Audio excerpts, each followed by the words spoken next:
and the big battle ensues. Now we're giving a part of the movie away early. I told you spoilers. She invites everybody in, and the battle ensues. So I want to let's go around. Give me your analysis of Grace. CB. Could have called that one. Nah, obviously, I was going to have a strong affinity to the Asian leads in the film.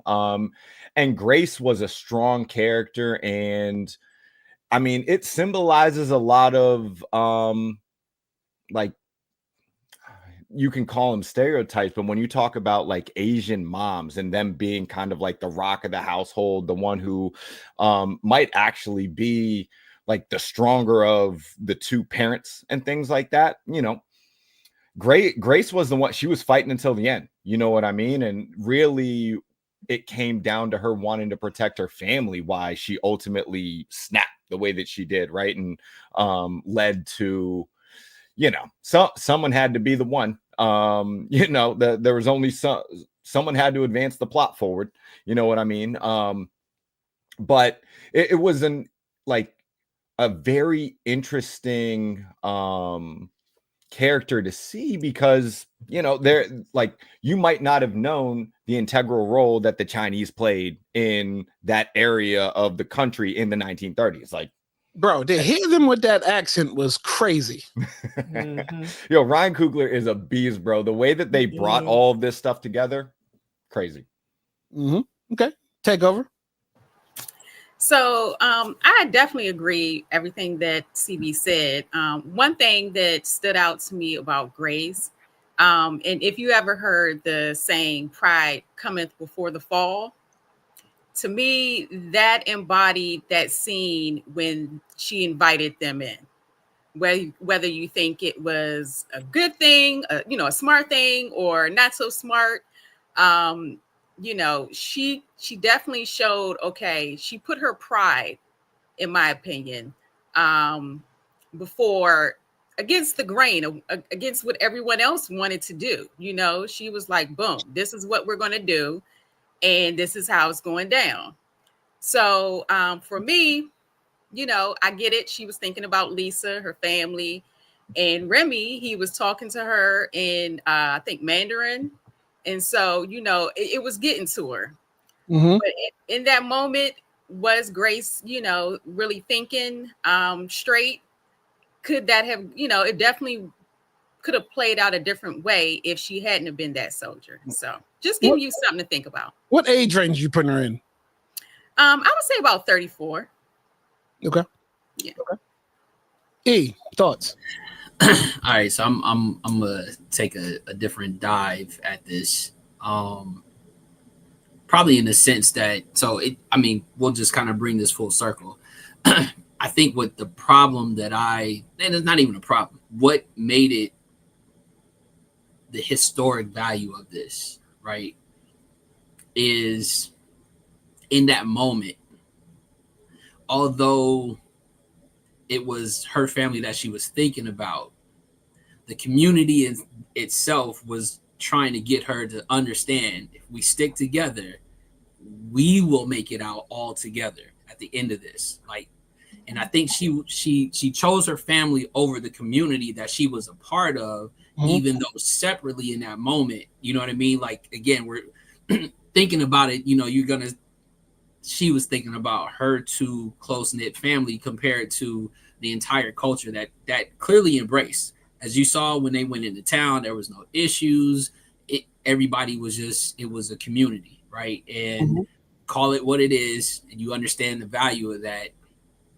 Fast forward, you know, years later, and you know, there's a divide that is amongst us with that. And again, California got a crazy story that just kind of hits hard with, you know, with that whole situation.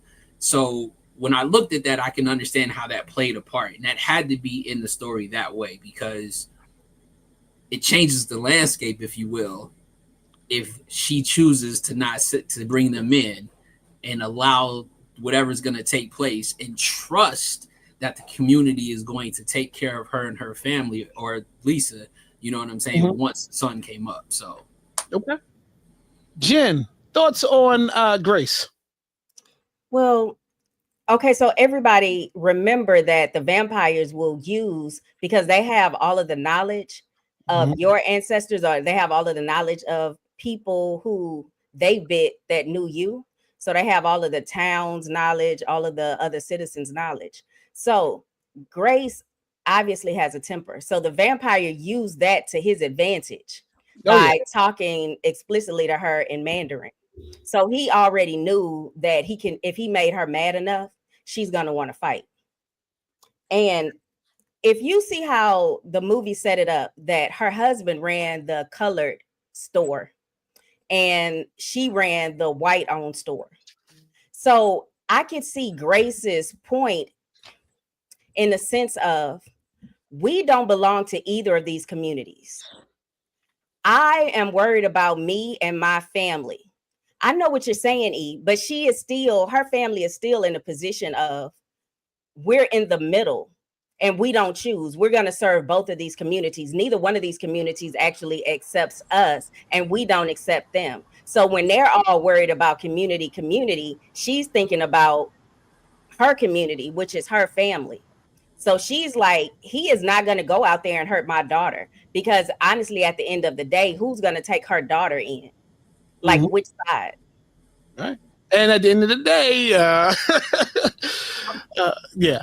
But just because our one of our sins, pun intended, is that we are too kind, and we would have taken Lisa in because of what would have happened. The difference, I think, in this case is, yes, she was manning the white area, but they were already oppressing us. So we accepted them, right, to be like us, where we weren't oppressing them to say like, oh, you got to shop over there, you can't shop with us. That's why I'm like, I don't see the difference in what she was. What I'm saying is, I don't think that played a role, because at the end of the day, she knew that the white people were still oppressing our people, even though in that area of that town they were free, right, to do what they want, but there were still people picking cotton, there were still plantations, there was still the clan. So at the end of the day, I think that she truly understood, if she really knew it, that the culture that accepted them without anything,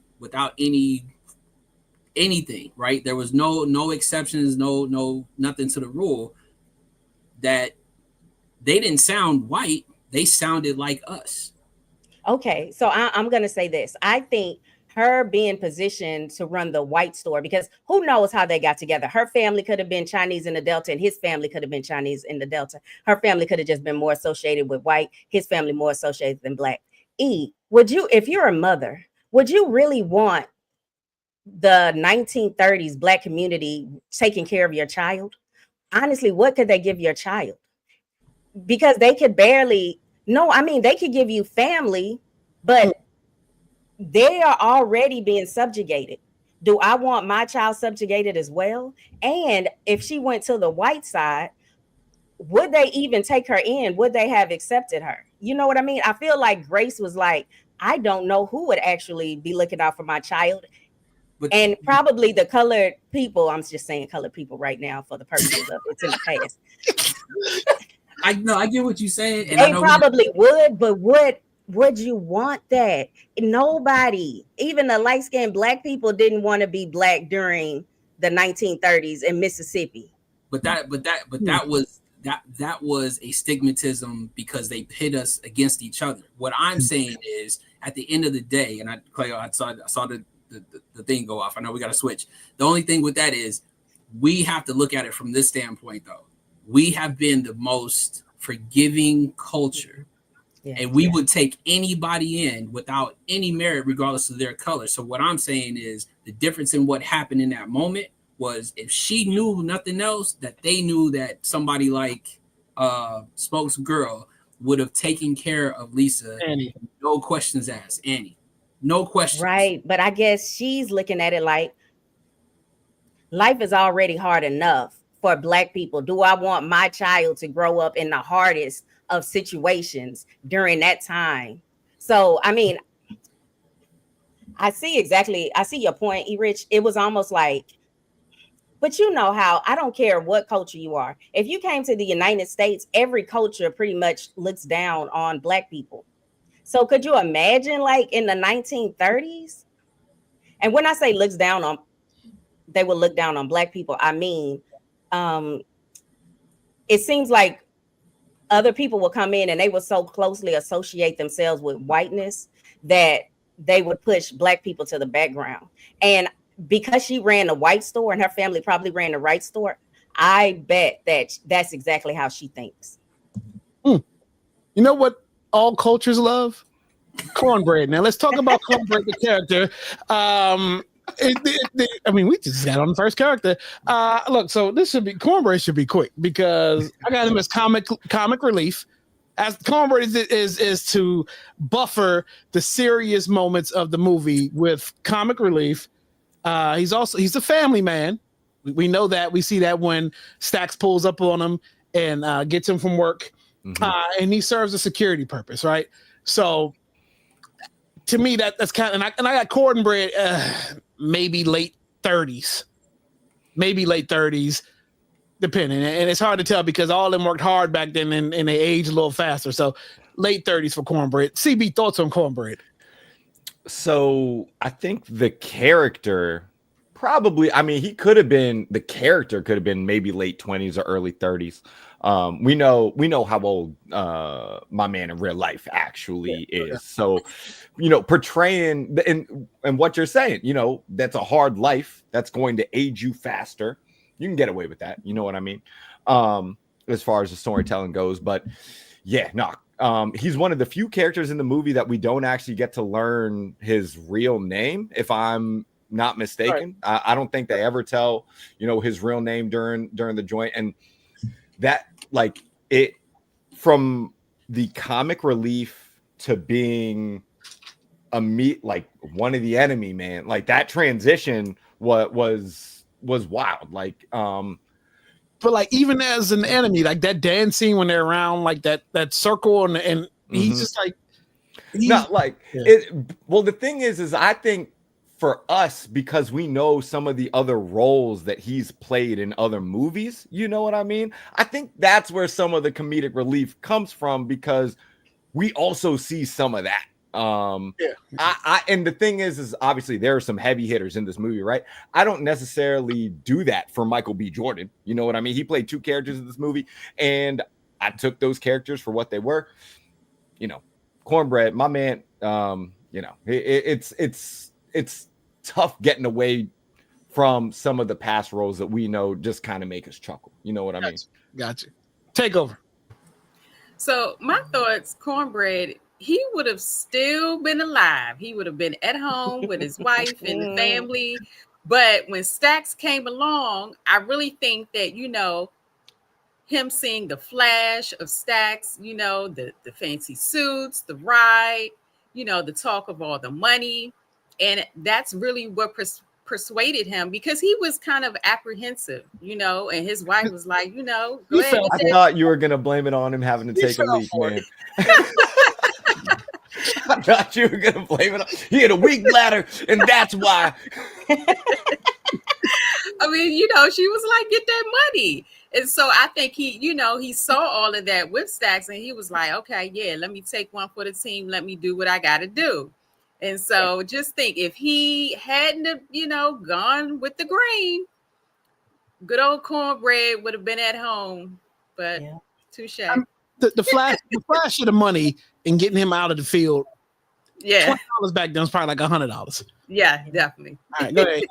Probably more than that. Damn. Yeah, real quick. And I think the position of that is kind of stature wise. It made sense for him to be kind of like that initial turn that was the barrier between them coming, getting in the spot and being outside, right? Because, again, everybody knows we got that one corn-fed, cousin that is like the security guard. You know what I'm saying? That's and it just played true to that, right? You go get your big cousin and you tell him to sit your ass out here. Don't let exact character, bro. You know what I mean? So he played the character right. So I mean, this was spot on for sure. Real quick, Dangerous Curve says, I don't think he cared about the money, but wifey did. We're also live on YouTube for those who are watching on GenX TV. Jen, thoughts? Cornbread.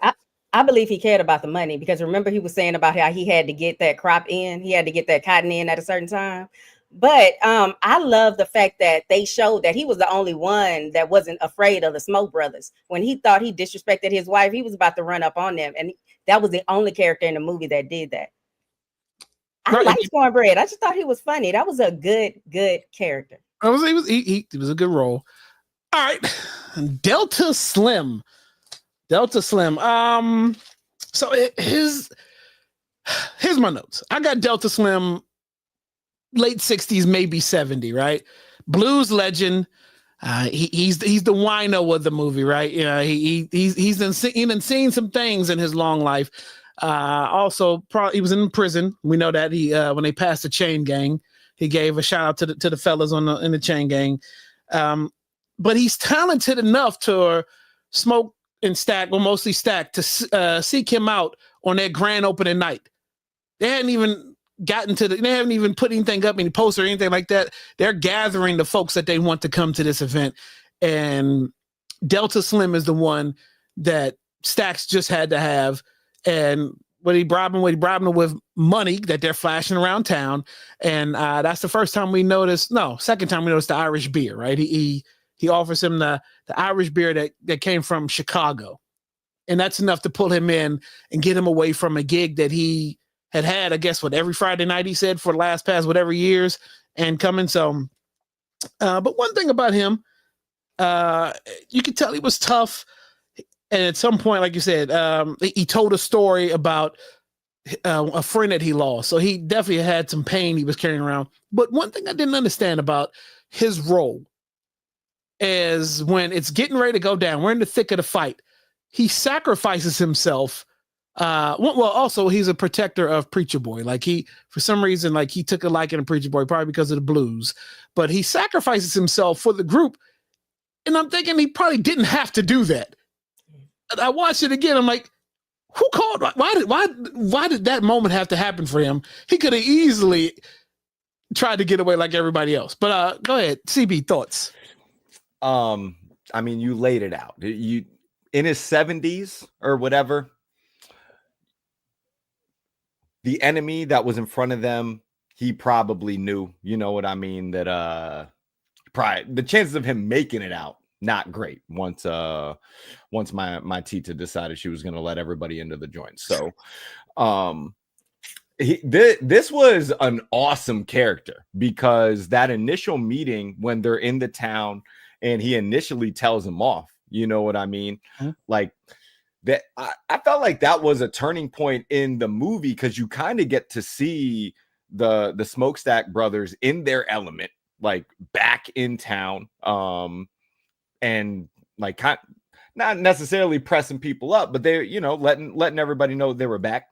And obviously my man takes a liking to Preacher Boy, and it contributes to some of the dopest scenes in the movie. Like the music, obviously, and him being a musical character, I think that like the importance from that standpoint just elevates the character without knowing any of the other backstory. Just the importance that he played from a musical standpoint, I think, stands out. How about that scene there in the car, and it's just a pan out of the cotton field. The sky looks amazing. There was a lot of that, by the way. And there was a number of those shots. Amazing shot. Yep. Take over. So tapping back into what you were saying, Kaleo, I think he was mid-60s. And I definitely, could feel, like you said, his pain. I feel like, especially at his age, he's seen a lot. He went through a lot. And so he drunk. He was alcoholic, and it was gluttony. He drank a lot. He didn't care about his health. And so I think that, the music was like the last thing that, really kind of like kept him going. And so I think that might have been why he sacrificed himself. And that, I think he drank to kind of get through the pain, and, his life could have been different in the what if he had made, better decisions early on. But otherwise, he was an honorable man. And from that standpoint, in my opinion. So real quick, those in the YouTube chat, let us know. I mean, you following along. Let us know your thoughts on some of these characters. Who is your favorite character, favorite scenes, and all that, and we'll read as we go along. Go ahead, E. This character was interesting to me because that moment where he was like, like hold your head, you know what I mean? Like, I think that I guess for me that scene like meant like a lot, like crazy, just because in the sense that you had some that were free, but you still had your neighbors, you still had people that that were still on plantations, and that was their form of living. And I think like Trina said, the pain and all that stuff that he went through. I mean, unfortunately, the alcohol was a way to kind of drown that out, as much as possible. But for me, like, that's where it stood. It was just one of those.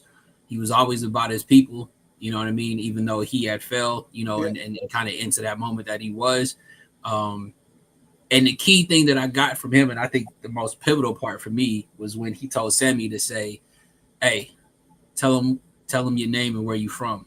Yep. And if you look at that, that's across the board, almost in music, is automatic.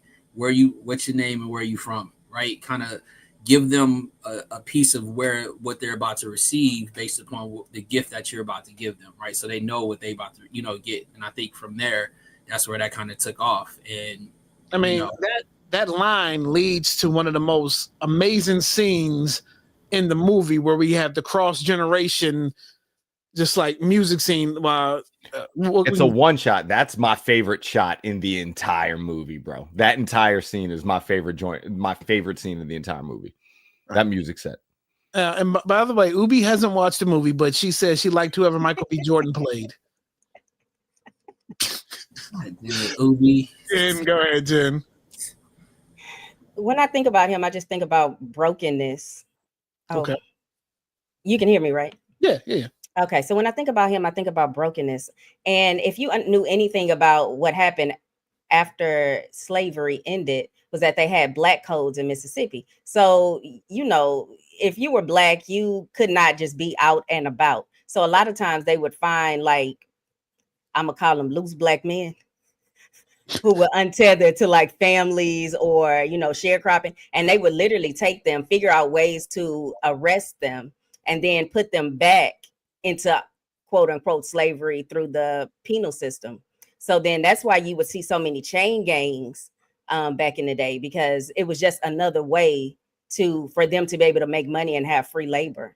So I like how Coogler uses the device of them driving, because we got to learn so much about Sammy on the way to the juke joint, and so much about him on the way to the juke joint. Delta Slim. And when he was in the car and he started telling them about how he got arrested, his pain, he literally had to stop and just start singing, because that was the only way he could express it. So at that point in the United States, it was really only two forms of music. You either had gospel or the blues. And so because he was probably, I'm sure, so broken and depressed, he instantly just went into his blues song. And I just thought that was a powerful. Did you, scene. At that moment when he's describing what happened to his friend, did you hear the scene, the noise from this, what he's describing, play out in the background? I heard when he said hi to his boys, right? And you could hear the trustee, or either the guy that was over the chain gang, the jailer,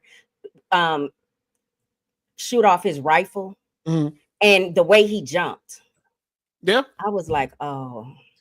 Yeah, and so in that scene where he's describing like his boy who had the money, and the Klan had found a reason to say that he had stolen money from them, and they lynched him. Like, you can hear like the lynching sound. Like, it's just the subtleties that you notice. Yeah. Around that I necessarily noticed the first time, because I watched it twice in the movies and then now here, whatever, and just trying to figure out the difference that you notice. This time I'm able to pay attention more to the emotion of the movie, right? Not just waiting for the plot to develop. Now it's emotion. Now it's character development. And Delroy Lindo, to me, should get nominated for supporting actor of this role. Deserves an Oscar. Yeah. and it just played a good role. Tia says, I like Preacher Boy.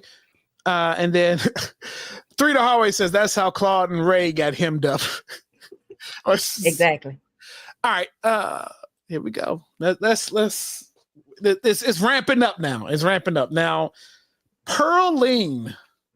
I got Pearline at about 24-ish. Right? She's married. Definitely older than Preacher Boy, who takes an immediate liking to her, and she throws a little bit of flirtatiousness back to her, right? It's like back to him. But like, I'm thinking deeper now that the movie is Sinners, right? So I'm thinking she represents temptation, lust. I mean, and then she's married, so she's obviously like, what are you doing with this kid? Like, she shows up at the juke joint, but where the hell is your husband at? She shows up at the juke joint knowing what she's going to get herself into. At that point, I don't know if we really knew she could sing. I think it had, the word, maybe Preacher Boy in that first conversation said, can you sing or come? Whatever it was, she ends up singing, but she is everything that you see about the sinning of the movie, right? You're married, you show up, this dude likes you, and you're giving him all kind of flirtatiousness. And then when we get to Preacher Boy, we'll talk about that part. But thoughts on Pearline, CB? I mean, she clearly left a lasting impact, because if you pay attention to the name of Sammy's bar at the end of the movie, it's named after her. So, really? Yes. It's the new Yes. one. That's it. Yep. His bar, where he, plays at, is called Pearline's or whatever. So, like, clearly had a lasting impact. And yeah, it goes along with the theme. You talk about, the sin, sinners and all that. And let's be honest, bro. Me and Preacher Boy, we speak a similar language when it comes to certain things, bro. So I don't fault him for anything. You know what I mean?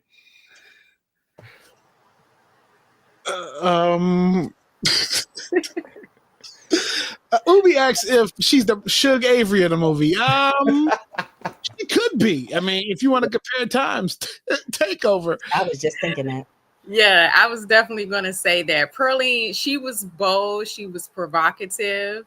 And, it was all about the temptation, right? So between her and Sammy, that was a good pairing to see those two and the dynamic in Sinners. So, okay. And I give her about 25 as well. All right. Hey. Same. I think probably not happy in her marriage. She's young. She probably married to an older dude. And that's the reason why that she was out. You know what I mean? Caught a young guy looking at her, flirtatious. And then, I mean, listen, I've said it before, the cats that used to sing in high school always got the girls, right? You know what I'm saying? Like, it was just inevitable, right? They out here looking like, that shit kind of works, bro. Yeah, they over here looking like Brent Faiyaz, but still pulling girls. Like, it's just because they can sing. So the chat is giving CB props for catching the Pearline bar name. I didn't, and I need to go back. I mean, I've had to watch it a couple of times. See, Chauncey says "Lied to You" is one of my favorite tracks of the soundtrack, but they all are amazing. Yeah, the music, the soundtrack is toe-to-toe 50-50 with how great the movie is. It makes the movie. Three the Hallway says, after the gym is okay. Mississippi Summer Walk, nah, son, nah. Jen.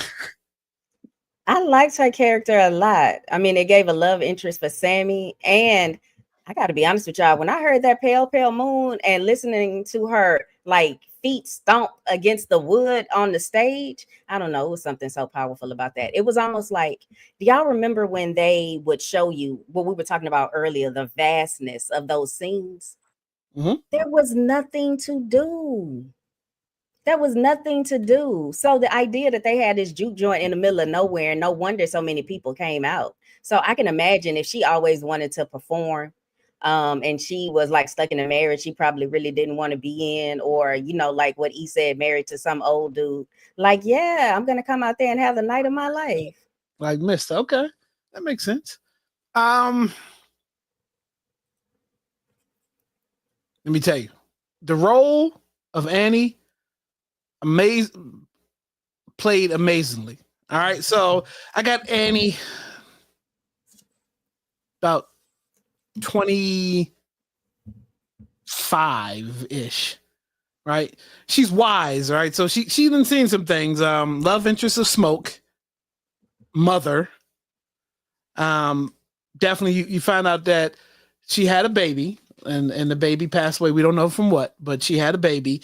Apparently she can cook, because that's who Smoque goes to get for opening night to fry fish and chicken or whatever it is for their juke joint. Now, obviously, that's their love. That's the love interest of Smoque, and she's the at that time she's the black magic. She possesses that the spiritual guide of the movie, the hoodoo.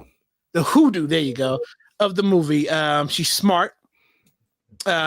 She has all the knowledge of the events at hand. Everything that takes place, she's putting two and two together.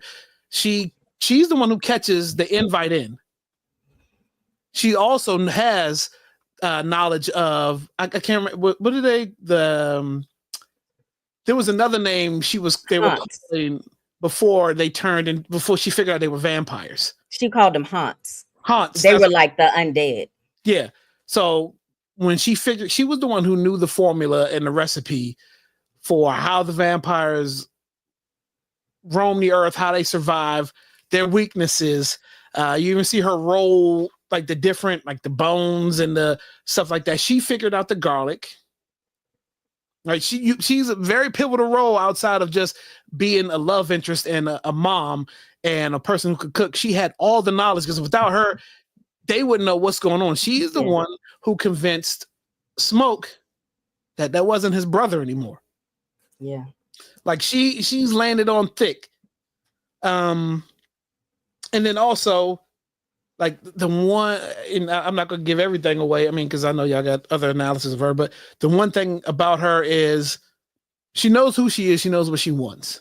Mm-hmm. And before the battle goes down, she was like, if anything happens to me, free me, which begins somewhat of a divide of the afterlife for four characters. All right, CB, thoughts? Annie, one of the most pivotal characters in the movie from the story standpoint. And we haven't really dived into it a whole lot, but like the whole red and blue aspect, her and Smoque specifically, a lot of blue. You can tell, you see in the picture right here, blue. And like, apparently that's also just like a Coogler thing. Multiple movies he's used the red and blue aspect. Fruitvale Station. Hold on, since you introduced it, I'm gonna say it before, since she's not here. Coogler, California, obviously red and blue. Yeah. Sammy's thought was they were the first Blood and Crips. Go ahead. She asked us to give her theory on the movie, but you introduced the theory of red and blue Coogler. Go ahead. Yeah. We knew who on the panel was going to take it there, and she did. So, but I think that like Annie's character is so pivotal, and at the very end, like when Smoque is basically passing at this point, right? And he's he basically sees her and their child that had like passed away, right? Like that was a pivotal point, as well. It was kind of like Smoque throwing away his former, like the life that he lived and transitioning into the afterlife to be with like his family, you know what I mean? And and also you always trust a cook that looks like Annie, you know what I mean? Like if like that's important. There's a reason why she was chosen, you know what I mean? Okay. Take over. So I give Annie around 32. For me, I would love to see her character win an award because for me, she was kind of like that best all around character. She was one of the smartest characters in the movie Sinners, in my opinion. So we touched on, the hoodoo aspect. She was really in touch with her spirituality, right? She was the local, healer in a sense. She had a lot of herbs. She knew a lot of remedies. I'm sure that was, passed down generation to generation. And for me, for her, it wasn't about the money. It wasn't about what she got in return. It was about giving back to her community, giving back to, the neighbors and those in need. So she really was one of those kind-hearted women that, wanted to see everyone succeed. She wanted to see the good in her people, and she wanted the best. And even with Smoke, she hadn't seen him in 7 or so years, but she talked about how she was praying for him. She gave him that mojo bag. She was the one who was really holding down a lot of people in that town and beyond. So it was definitely, for me, it was sad to, when she talked about, the child that had passed. But one thing that stood out is when he put flowers on the grave of their child. Mm-hmm. And then you see Annie walk away, and then you see kind of like almost like a butterfly or like orbs. And so for me, that was like, wow, she was powerful. And definitely probably, she led them to the right way. If they didn't have her, they would have definitely been lost without her. So yeah, excellent character. And one thing I'll say before you go, E, is to me, I think her death is the most impactful of the movie. Yeah. Mm-hmm. Go ahead, E. No, I second that. I think also, I think that she's the wiser of everybody in this movie, in the sense that she would have probably been the one that they all looked to, especially Mary. You know what I mean? Like they would have, as a little kid, walked up there and got whatever she got for her mother. You know what I mean? Like Smoke was like, "You still messing around with, and like Trina said, it's all about the community. For her, she was almost kind of like, and just kind of follow me here, right? So it's an old phrase of like Reverend Mother, right? And for that down south, that was that one kind of the lady that took care of everybody, that nobody ever messed with her. It was never a thing where she was ever worried about her safety or anything of that nature. She also was the one that she's like kind of what we would look at as far as, I can't say now because ain't no more big mamas, unfortunately. But she would be kind of like the big mama in the sense that she also called Smoke out on his book, like, what y'all do to get what y'all did. You know what I'm saying? Like, called them out on it. Like, even though I know you doing bad, I'm still letting you know. Like, you know what I mean? It's going to eventually catch up with you type shit. You know what I'm saying? And I think a lot of that was she held everybody accountable throughout the movie. Yeah. And in that moment, every time she was on the screen, it was never she never flipped sides. She never was, pro Smoke and nobody else. It was everybody in that moment she held accountable. Clearly at the scene where she made everybody eat the damn garlic. And that old girl was like, damn, you didn't have no pickled garlic? Almost through that shit had me crying. Like, damn, like out of all the things you could think of, she was like, damn, you didn't have no pickled garlic. It's crazy. But again, like CB said, she's in the kitchen for a reason. She got that arm situation going on. So everything that's happening, in that kitchen is getting whipped up right. That fried food looked real good when they zoomed in on it. All right, Jen. I agree with what everyone said about Annie. She was like that original strong Black woman. And if you've seen this actress in other movies, I just think she is so beautiful. Here's what I want to say about Annie, though. Looking at the movie again, I noticed how Annie and Smoke were well suited for each other. They're both very wise. and pragmatic and both very strong. Do you Mhm. remember that part when he first came to her house and she took that plantation money out of Annie's? Smoke took the plantation money out of Annie's hand, and Annie went in her pocket, got her knife, and put it to his neck. Yep. And said, "You better give me my money." And that's the same how Smoke reacted when he thought somebody was trying to steal from him.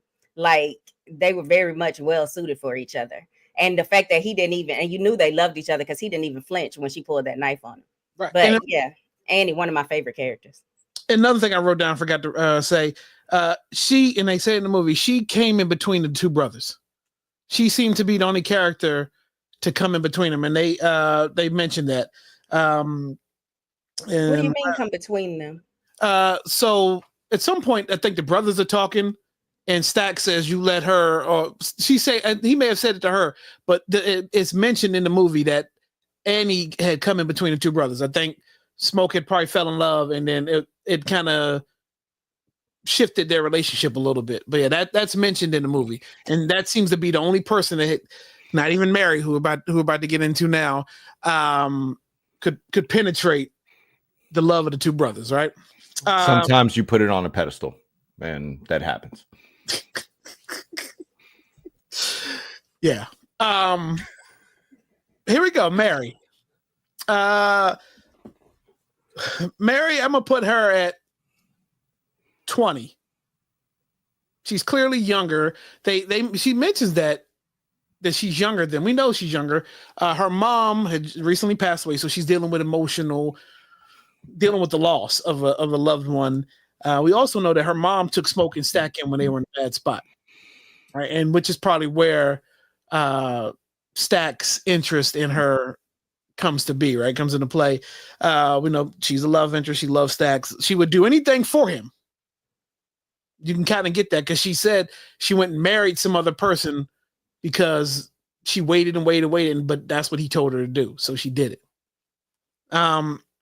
She's a pivotal character because she's the one who, when Remick shows up and no one trusts the situation, she knows that the fellas need money and the money's going to run out sooner or later if they keep throwing these parties and it's not profitable.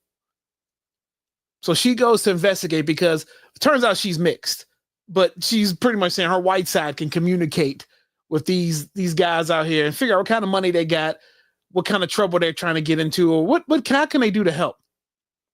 So she goes out with the pistol, super green, because no one's expecting, what's getting ready to happen. But she is the one, and during that scene, let's talk about that scene.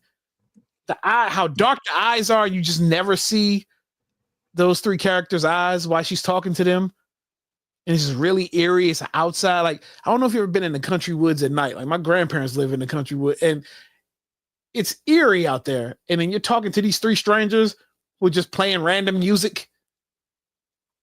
But it serves the purpose of she's the first one at the party to set it off, to get bit. And from there, like, obviously, she returns to the party. She hits the same, "You gonna let me in, Cornbread?" Now she's a round-the-way girl, so she knows how to talk to Cornbread. She knows Preacher Boy. She knows all of them, so she has the trust already. All right, thoughts, CB?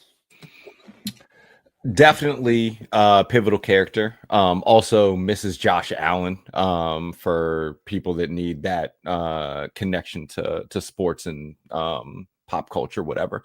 But when we talk about like the colors theme, she was on the red side, her and Stack and everything. And I don't mean it like that. Don't look at me like that. When she comes back after, like, that scene you're talking about, Kaleo, where you don't see their eyes and they're out there.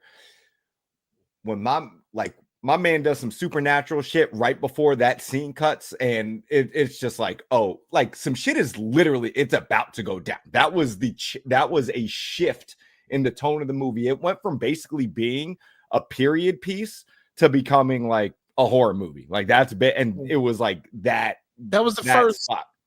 out of norm. Yep. Kind of action. No, for real, like legit, because we had obviously seen some shit happen up to that point, but we hadn't seen anything that was like that. You know what I mean? So from that standpoint, that point in the movie was a turning point and clearly set everything up to go, because just from all the early materials, I wasn't sure which one of the bros like it was that ended up being a vampire. I knew that one was going to be from like the previews and stuff, but that's like, it was like, oh, this totally all makes sense now. What age you putting her at?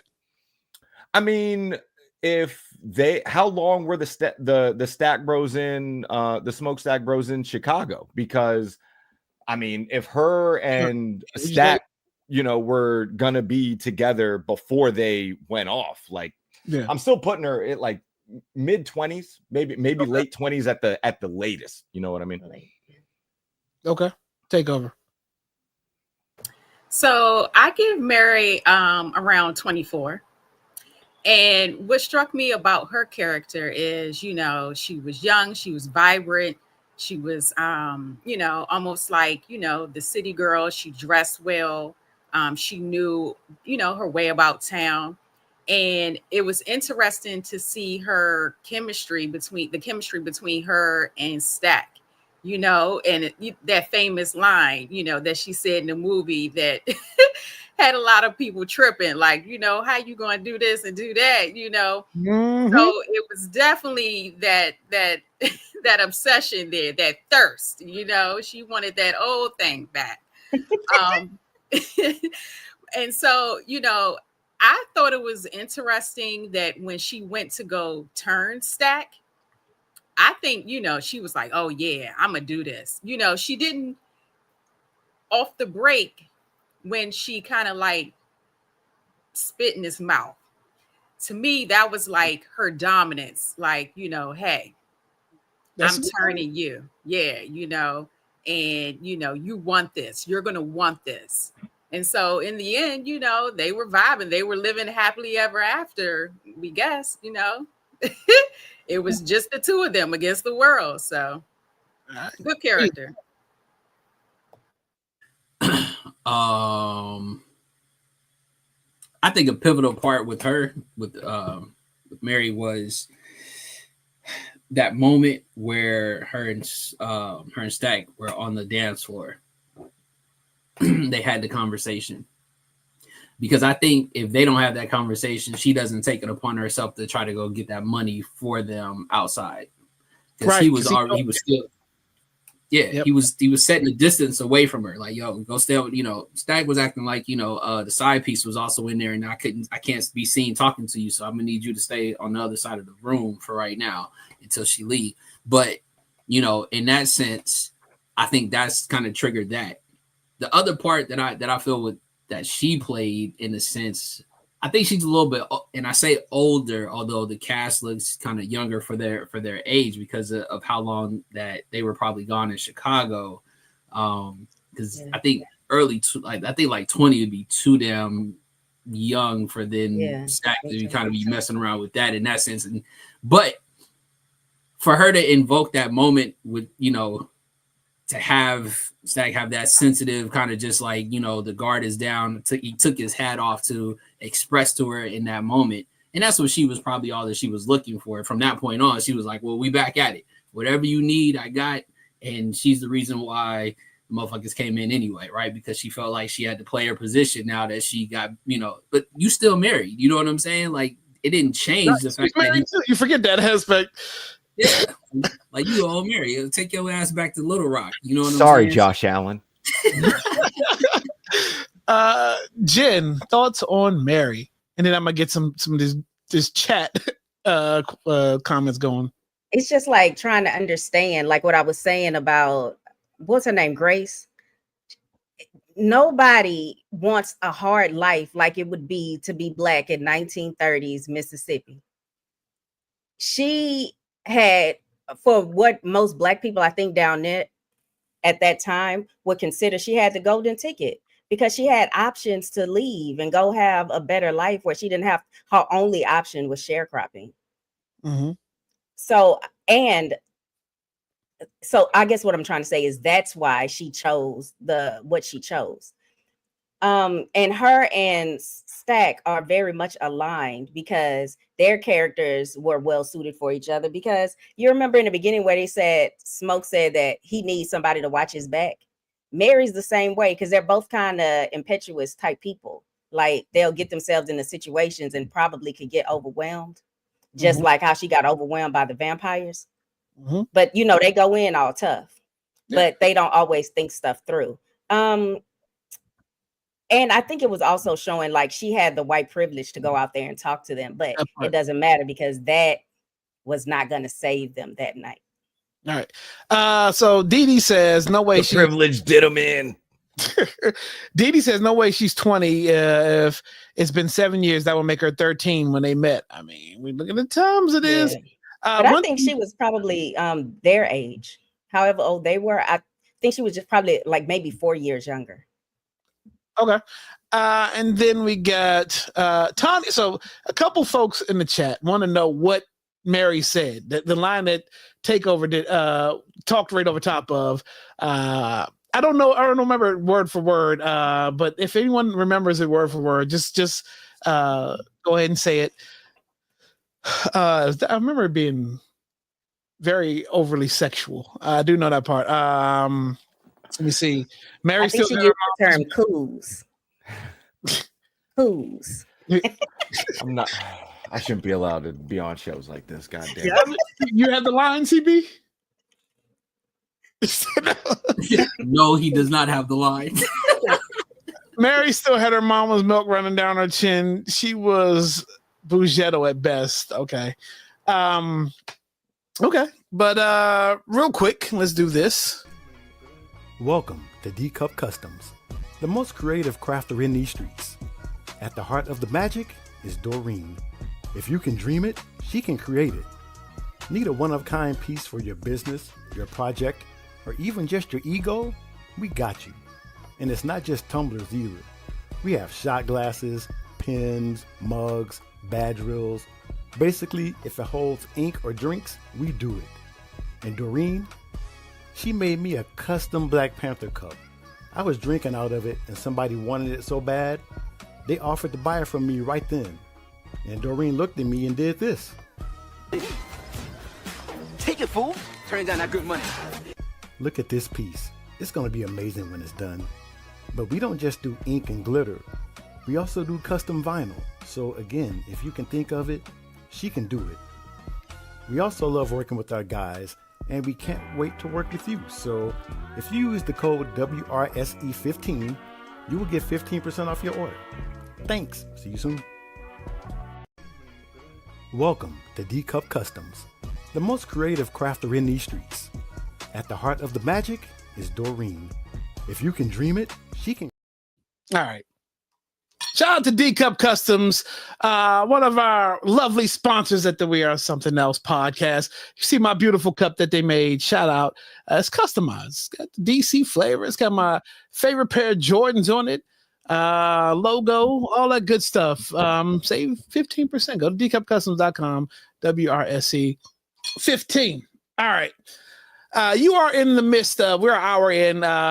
So our wonderful folks of GenX TV, we're going to wrap this up within the half hour and get up out of here. Appreciate everybody for watching. Appreciate everybody at YouTube.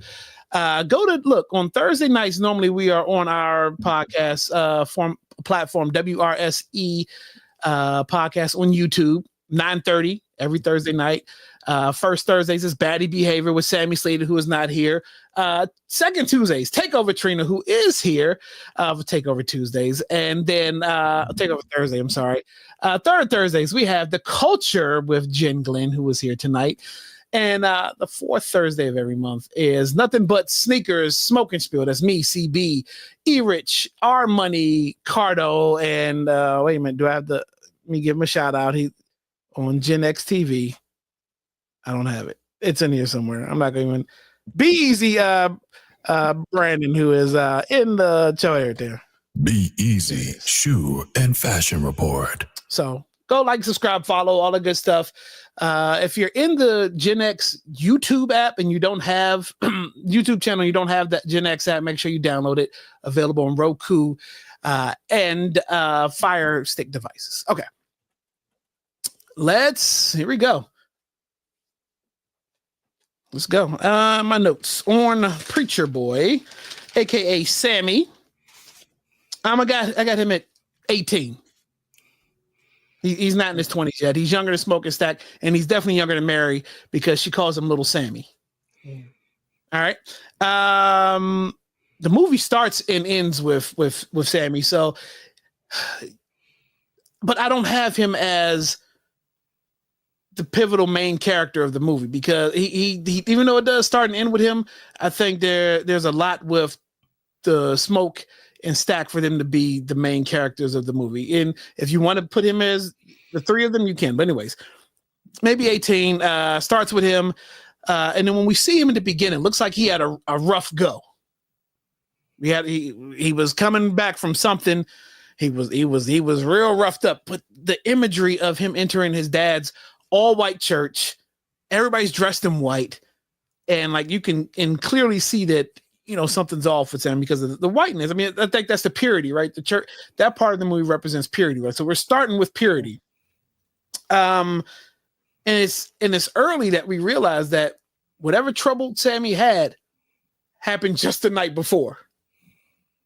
Rough night out, right? He's a sharecropper. We learned that. Hard worker. I think he's the oldest kid because at some point you see him waking up his siblings. Playful with his mom, but his dad is real strict on him. Dad kind of wants him to be the next man up to preach because his dad tests him about the sermon. And we come to find out early that he's not into probably being the next one up. He wants the guitar. Like Sammy's passion is music. Okay. Super green, obviously, by him being a preacher's kid that time and era, and he hadn't really been around Smoque and Stack until they pick him up. Like he's definitely green. We know that. He looks up to his cousins. We find out he is a great musician, and we found out, and this is CB kind of alluded to earlier, that Sammy is willing to risk it all for Salty Kitten. CB, thoughts on Sammy? It's my guy. Loves music, right? And like you said, he probably is not the character that you would say is the main character of the movie. It's really hard to get past Michael B, playing both Smoque and Stack and doing all that, right? But this is the most pivotal character, in my opinion, in the movie, because the whole point of the vampires trying to get at them is they want his music. You know what I mean? Because it can conjure up the spirits from the past and all that, right? So he ties all of this stuff together. And Kaleo, me and you talked about this after I saw it for the first time. When he comes back into the church and his father, the preacher, ushers him in, I was like, yo, maybe he actually got turned. Like maybe everybody's about to just get messed up right now. Like it was kind of left open to interpretation unless you stayed through the credits and saw like the mid-credit scene and all that, and that kind of clarified everything. But like super dope. And again, the music being so important to the movie and everything with the story, and he's right at the center of that. So easily, he was my favorite character in the movie for sure. And before you go take over, I had that in my notes too, and I just didn't read it.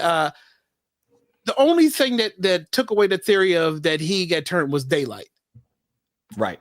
That was the only thing that took that out of my mind. Take over. So I give Sammy 18. And to me, when you talk about sinners and, going back to the sins, he might have been, sloth.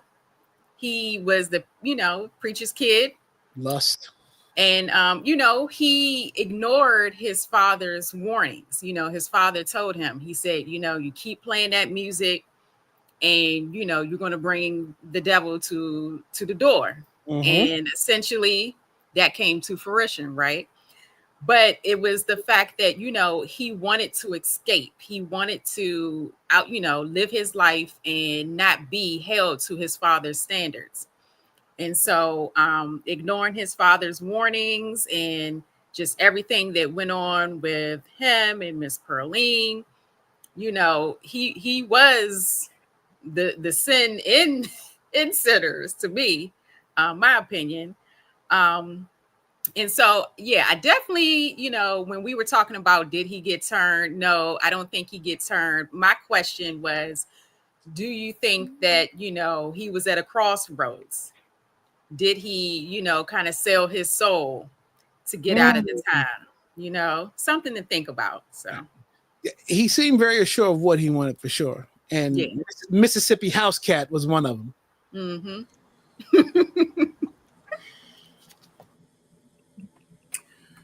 I think Sammy's like the perfect interpretation. You and I talked about this. The younger cousin, right? That wants to be around the older cousins, right? Can't really go out just yet because they haven't reached that age. They talked about that moment in the car where he said, when I'm old enough, you said you would tell me what actually happened to your dad. You know what I mean? Like what happened. We all have that, moment, where we were younger and our older cousins, they was like, oh, we'll tell you, but you too young, or in that moment. So you can see where his whole thing was tagging along to something that was not safe, right? What was not just the easy way of, and I wouldn't call it easy, but I would say that the path that somebody else chose for him, that he still wanted to call it, he wanted to make his own shots at a young age. The thing with that was everybody that was telling him stuff was older and had already made their decisions, whether it was his cousins, whether it was his dad. And pretty much Sammy was like, I'm gonna make my own path off of what I've seen from you guys, what I've been told. And then even in that clip where they were upstairs talking, and anytime we all have that one cousin that we don't want to fall within the ways that some of the other ones have fell. And I think that was it was a cool moment because I think he realized, like, if you really wanted to take it there, just to make sure that I don't fall down in that path. But at the end of the day, it didn't matter. You know what I mean? Like that free will and choice of what makes me feel good, regardless of how bad it can be, is going to usually outweigh and win most of the time. Okay. Jen. I could see how his father, of course, wanted him to be a preacher. He was preacher boy. He probably, if he didn't have such a fundamental talent, he probably would have ended up going down the same route that his father did. But if you cannot be a sharecropper in 1930s Mississippi, you are not going to be. If you had other options, you were going to take those options. I'm sure that type of life felt suffocating. But I just want to say this. Like CB said earlier, the reason why the vampire was so attracted to them was because he wanted to bite Sammy and get all of his talent. So, and there was one clue that, Sammy was going to make it to the end of the movie, or that he was going to live.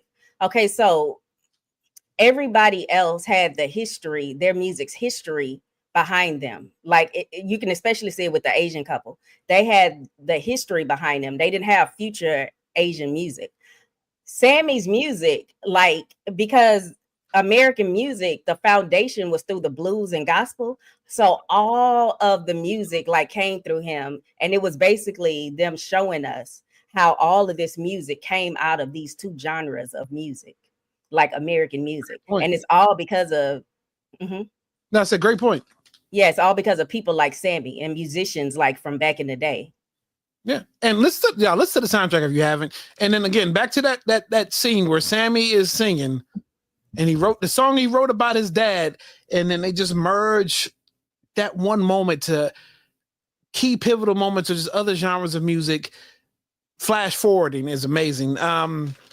Okay, we can zoom through here. All right, Remick. Now, we know Remick now plays a portion of the villain in the movie, right? Because by the time Remick shows up, you already have a lot of other things happening in the movie as far as sinning, right? So that sin and all around could be the villain of the movie. But Remick gives it a face. Up until that point, we don't know what happens. Remick just kind of runs out of nowhere during sunset, and he's, he had escaped from, some Native Americans. He knocks on the door, and he's very persuasive. We know that, right? He knows what it takes to get in to the house if he needs to, or persuade people to get what he wants. You already mentioned he's after Sammy's gift. He knew Hogwood's plan, right? And Hogwood, if you don't know, we'll get to that. I'll talk about Hogwood when we get to the twins.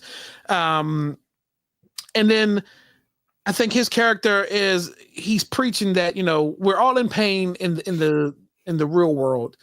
And so let me take you to this afterworld where death is freedom. Right? Because he wasn't, the only bad thing about him, was his intentions, but like he was very persuasive, and he could play music. We knew that. So, but if he's telling you that there's no more pain and healing and all, if that's the word he's giving you the opposite of what Sammy's father is teaching, right? And he's telling you that there's healing in this afterlife of mine. All you have to do is come over. So, it's kind of the balance of the good and evil. Go ahead, CB.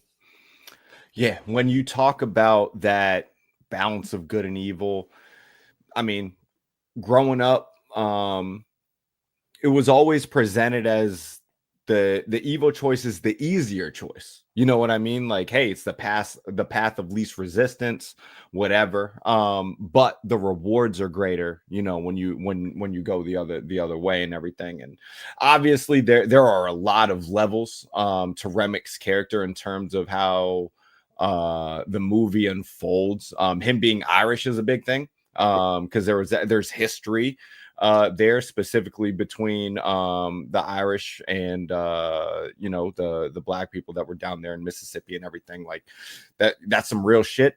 And yeah, my man who plays him, the actor's name is escaping me right now, but he did such a good job, bro. Like that character had so much just personality. He was frightening. Yeah. Like, no, literally, like it's one of those things that you knew from the jump. My man comes onto the screen smoking. You know what I mean? Like, and we get to see what I've looked up is that they said they were Choctaw, like basically vampire hunters. You know what I mean? And that's the only time we get to see them in the movie, and it's that initial scene, and clearly that is kind of him setting up like his army, right? Like to try to do what he's got to do in that area and get Sammy and everything. But pivotal character in the movie, obviously. But it is interesting how you basically present him as a villain only in the second half of the movie. Like I thought that was from a storytelling aspect very like incredible. I thought that was interesting. Even as the villain, like I said, he is also giving you reasons to side with him. You know what I mean? Good knowledge of the Hogwood thing. Go ahead, take over. Yeah, so he was definitely charming in a sense. He knew he had the gift of gab. So, evil doesn't always kick down the door, right?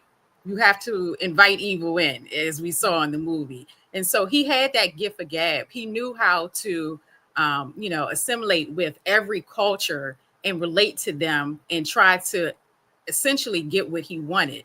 And so, his character, it also shows that in this world, we share it with good and evil, right? And so he was definitely between him and Sammy, that dynamic. I think that was it was just excellent storytelling, right? Because you saw the good, the good and the evil side.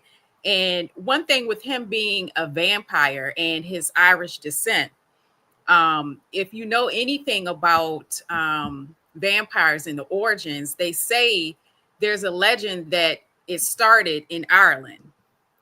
So, you know, was he like the beginning of that? And that's how that story kind of, you know, was told. And when he appeared, like you said, Kaleo, it's almost like he kind of like fell to the ground, almost like a fallen angel. So it was just a lot of different symbolism and, you know, just how they carried it out. And perfect pairing between, like I said, light and dark, good and evil. And, you know, he knew the Bible just like, you know, the devil does. So yeah. All right, E. Real quick, because everybody has already touched on, you know, this character. I think for me, just talking about the bad part of this or the bad element from this, or in most movies, right, that makes the villain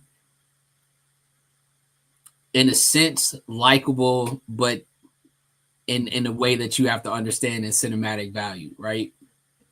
Most people hate Thanos, but Thanos really had good intentions. He just went about it the wrong way. This is the same kind of situation where, in the sense of how he was trying to invite into, like I said, the afterlife of and being truthful in certain aspects. Like, hey, listen, man, this ain't really yours. They're gonna come after this, and they gonna, you know what I mean? Like, the clan's still gonna come after you. Like, telling you all the truths, where most times the villain is telling you all the lies to try to trick you, where he was giving up the actual truth to everything from, hey, that's, you know, even in the scene where him and Sammy, hey, I know that verse too. They brought that to me and my folks, and you know, they lied to us just as well as they lied to you about it. You know what I mean? Yeah. There's so many elements to a villain, but the truest villain is just one off of why they're not good. And that's why they turn, you know, why it is bad. So I feel like this is probably one of the top villains that, if I had to give a top villain list, he definitely would rank up there, because, again, it's a really fine line between him actually being on the good side compared to him actually being a villain in this whole movie. Yep. Did you? I know we don't have enough time, but you can look up the whole history between the Lakota Indians, or the Choctaw, and the Irish. But because he bit those people when he saw those Klan robes, right? So he knew that the Klan was going to come kill them all anyway. So he was like, I have nothing to lose by going over there and trying to convince them, come on with me, be vampires. And you know how you could convince people to be vampires? Because nobody wants to be black in 1930s Mississippi. So it was like, y'all can go and continue under the subjugation, or you can have eternal life and, you know, come with me and be a vampire. Yeah. Okay. All right. I said 10 minutes, so GenX, again, we apologize. This is a 2-hour long movie. And it's a lot of symbolism in here. So, all right, and now here we are. We are on the big characters of the movie, the Smokestack twins. So I'm gonna give the overall and general character analysis to both of them, and then we can dissect them individually, because they're very two different people. So and when we get to individuals, if you disagree with what I say about Smoke and Stack, you can tell it there. Smoke and Stack, infamous in town. Everybody knows who they are. Went to Chicago, got into some trouble. This is what we're learning. They came back in town with a lot of money, a lot of beer, and guns. Top businessmen. Both of them make negotiations on both ends of their deals as they're trying to get people to this juke joint the day of. Their first deal together, this is how they make their first deal together, and they split and make separate deals. Their first deal together was buying the juke joint from Hogwood.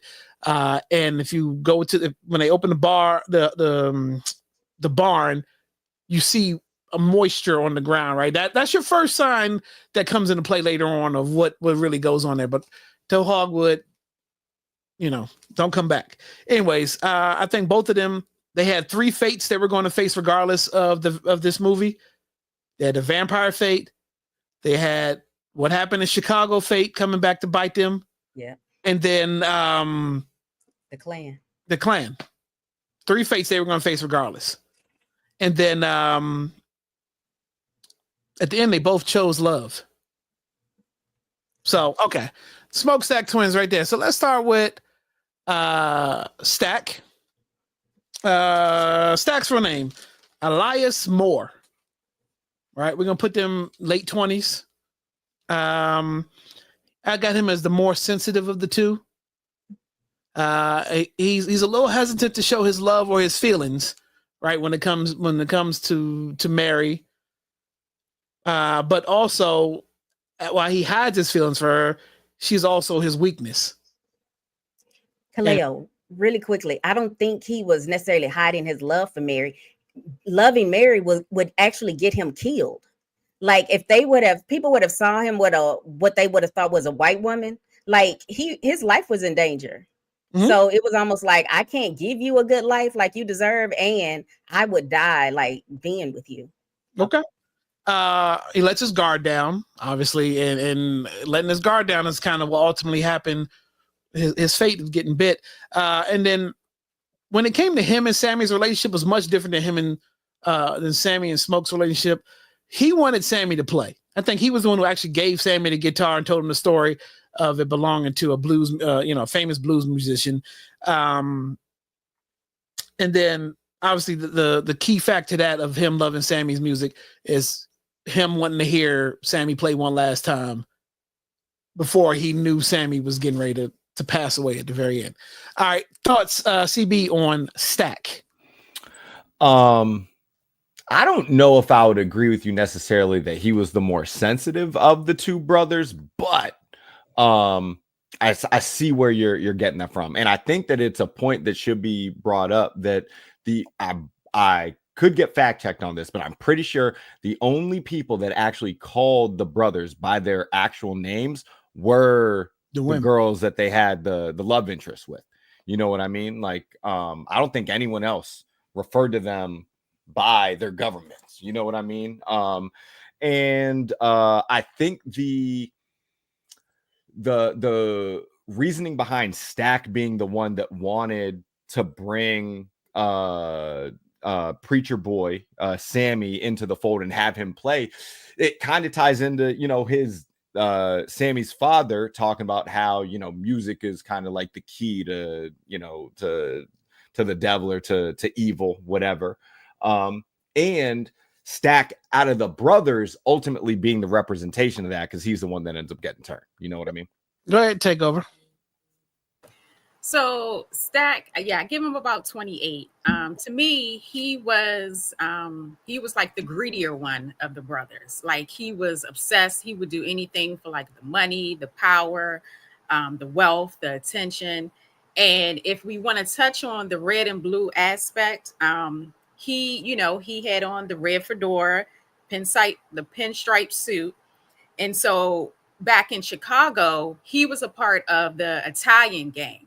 So I think, the red and the blue, it was again to show the differences between the twins, but then he was a part of the Italian gang. So that's why he wore what he wore, essentially. Okay. E? I think if I'm correct, wasn't Stack the younger one? Yes. Okay. One of the moments where they were having their fight, and he was like, you always looked out for me. You know what I mean? Like, in that sense, even though they've kind of gone their path and done what they did, you can always tell what the younger brother is going to feel and always look up to the older brother, even if it wasn't that much time. But you realize the element of that. By just saying that was, I know everything that I probably got into, you've gotten me out of. You know what I'm saying? And up until this point, you almost had to take me out for it. You know what I mean? Just so shit can still go on. But I think it's interesting for me, the element of them playing against the mob in Chicago is wild, right? And when it's brought up how they got their stuff, they just sitting there like, they ain't found out. They not gonna find out. We too smooth with it. You know what I mean? Like, it's an element of, you realize, like, thick as thieves, even though they were brothers, that you would almost seem that like they could have been complete strangers and still had the same mindset. You know what I mean? Going into it. There's a theory that floats around how they were able to make those maneuvers in Chicago. and it ties into Christopher Nolan movie about the magicians, that they played one character up there, and you didn't know Which one was which? which one was which. Yep. All right, Jane. Whew. I think they represented like fire and water. So they helped each other. They helped regulate each other. Like if he got too hot, like his water calmness would keep him together, and vice versa. Like he helped kind of boil up his water. So just saying that about the twins, they were in World War II, right? So a lot of times, no, they didn't. Black people who fought in World War II or World War I didn't want to come back to the South. So what happened is that they really couldn't get jobs and everything up north. So they would become like security guards for like these mobsters, and that's how they could make money. So they would never be made men, but they could be like these low level like security workers for the mob, which is how they got access to all of that stuff that they stole and brought back down. Okay. All right, let's wrap it up soon. Here is Smoque. I got Smoque, Elijah Moore, older twin. I got him more of the stronger one. He's definitely protector. We found out that he killed the dad, protecting his younger brother, who was also his twin. Love interest is Annie. I think he carries and harbors more pain out of the two because he lost a kid. And his eyes is open throughout the whole movie without the nonsense. Like when they wanted to sell the moonshine, give the guy a discount because he didn't have everything at the table, didn't have the whole whatever 50 cents. And he was like, nah, this is business. We're not doing that. But Stack was the more like, nah, let him live. He'll come back. He'll tell more people. He was a soldier. And his relationship with Sammy was leave this life alone. Don't pick up a guitar after the night. No more music. Don't come back here. If I find out you doing this in other juke joints, I'm gonna kill you right here. So, and real quick, what I want to say real quick about Stax. Stax ultimately kills Annie for his brother. And not for him, but he killed Annie thinking that if he turns Annie, his brother would turn too, and they can all live in the afterlife that Remick wanted. But that's not how it ended. Stack ended up wanting the other life to follow Annie, and that's where the brothers split, right? And so the plan backfired on Stack because this is what and then ultimately we know Smoque is the one who takes out Hogwood in the clan at the end. All right, CB. In general, what this boils down to is I'm always going to love a scene where just like the clan just gets shot up at the freaking end. You know what I mean? So on June, what was that? On Juneteenth. No, go ahead. On Juneteenth. You know what I mean? Like, credit to Michael B. Because these two characters were very distinct characters. You know what I mean? Like he gave them both distinct personalities. Like that came through in the performance. And Smoque, it was interesting, man, because he had the family dynamic that him and Annie had, which I think gave a different layer. I would argue that he was the more potentially like sensitive out of the two just because of what he had gone through. But definitely the way that the movie wraps up, like there's I don't know how many, like I might just be nerding out too much, but if people are familiar with the Red Dead Redemption, the first game, the way that it ends, which is kind of like kind of tragic, it's kind of the same thing here. There are some similarities that I think shine through with Smoque specifically. And I think that there's also just some additional like supernatural stuff when it comes, like I thought that he had gone through and offed his bro, you know what I mean? But they had come to an agreement, right, that he was going to let Stack was going to let Sammy live. And there are other forms of like media where there's like you enter into a contract, you have to abide by that contract. And I was like, yo, that has to be what works out here, because otherwise I don't know how this works out. But super dope by Michael Beeman. Yep, he should win. He should be nominated for Oscar. Go ahead, take over. Yeah. So whereas Stack, like you said, Kaleo, he wanted to be free in the end. Smoke, you know, they were complete opposites. I can see in him like he lost his cool a lot. He was very revengeful, and so I think that just came from what happened early on with his father. And so again, going back, if you want to touch on the red and the blue, he wore the scally cap. You know, he wore the suit, and so he in Chicago, he was with the Irish in the north side, whereas Stack was on the south side. But it was great overall just to see the brotherly love between the two, and you know how he at the end when he was talking to Sammy at the bar, and you know they were talking about how that was like one of the greatest nights, and he spoke about just seeing his brother and the son. So great ending. I think for me, it's just the brothers bond, right? Having that conversation of, I'm gonna let you live, but you gotta, like TV talked about the contract. It's an unwritten contract, even with brothers that are not of blood. You know what I mean? That you have, and having those moments and going through different life experiences. There's that point in time where there may be, you know what I'm saying, like a situation where you have to go separate. You know what I mean? You're gonna have that moment of what in I know you my brother, but I still gotta take you this way. You know what I mean? Like I gotta go my way, you gotta go your way. So Smoke being the thing, the part of the movie for him, Trina, I think that's your fan.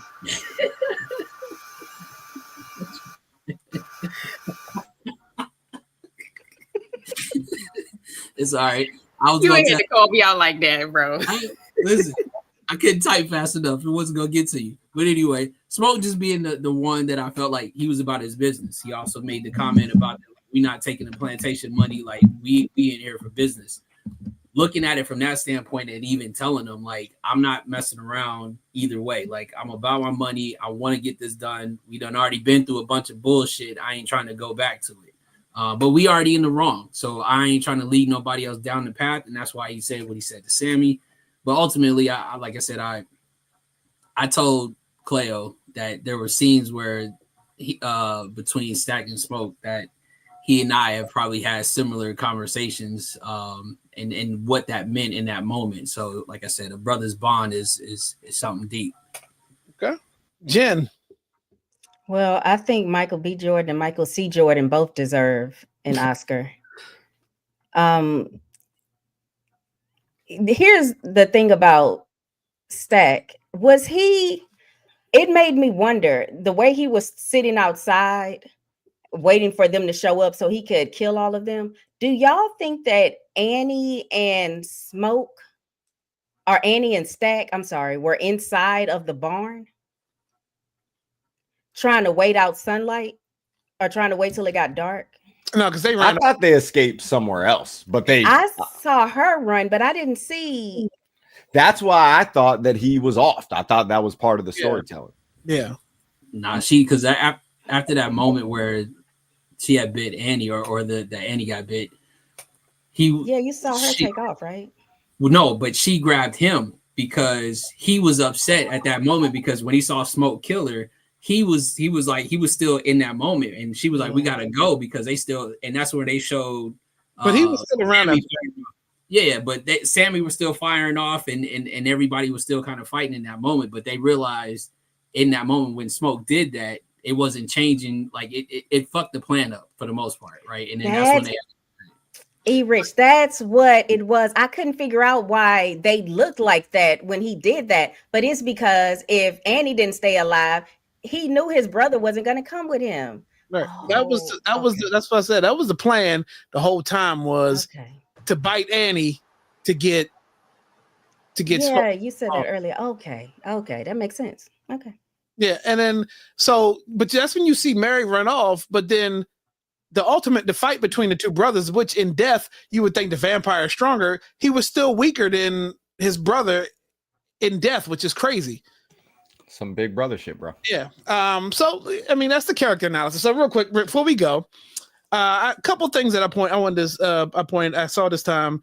So when Remick shows up and he's going to the house, you see the three buzzards at the top. Buzzards normally represent death. And then when you see a pan out of the juke joint, buzzards are circling the juke joint before the party even happens. So again, we're representing death that's happening.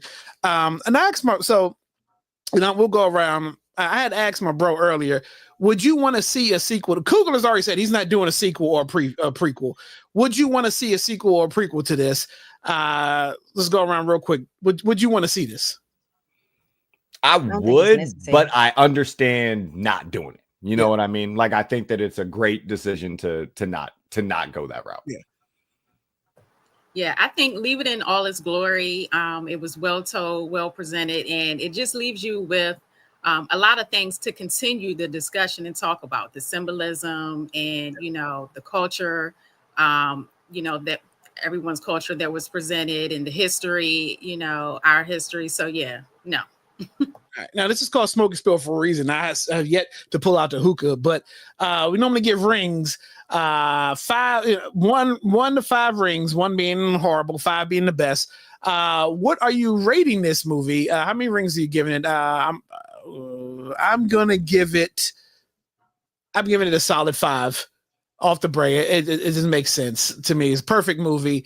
CB.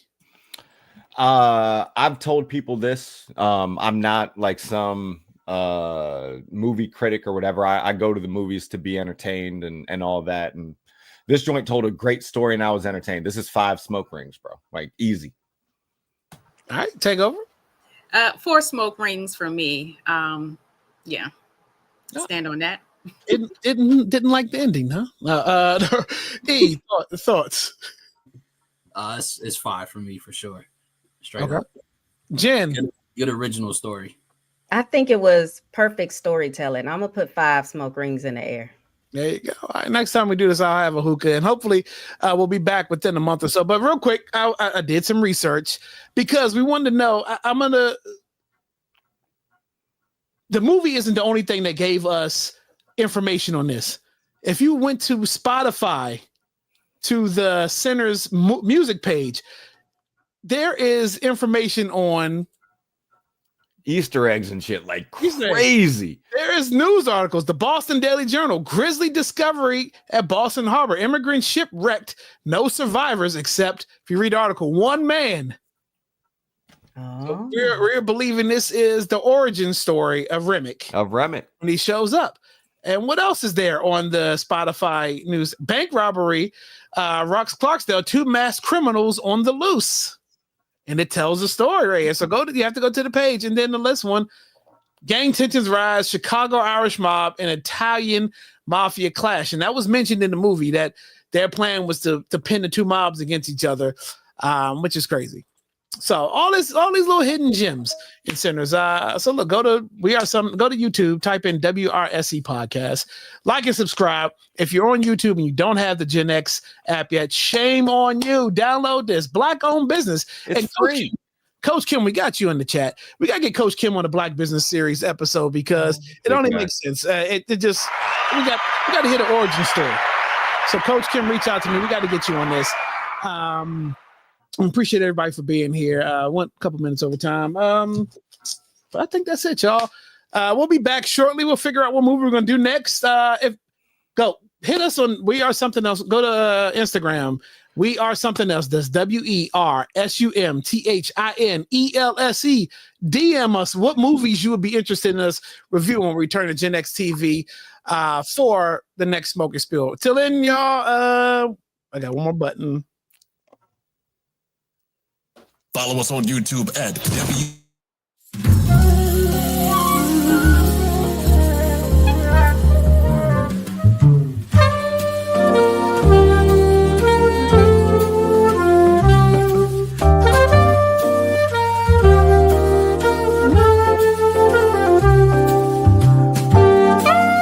sometimes, and they don't even put sugar around the rim. Thank you. I appreciate that.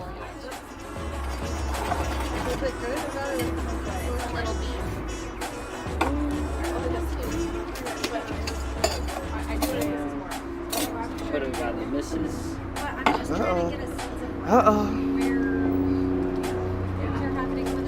Yes, it look good too, guys.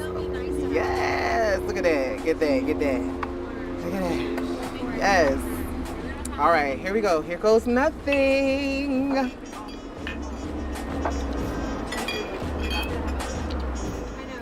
Woo, yes. Okay, I'm not just saying.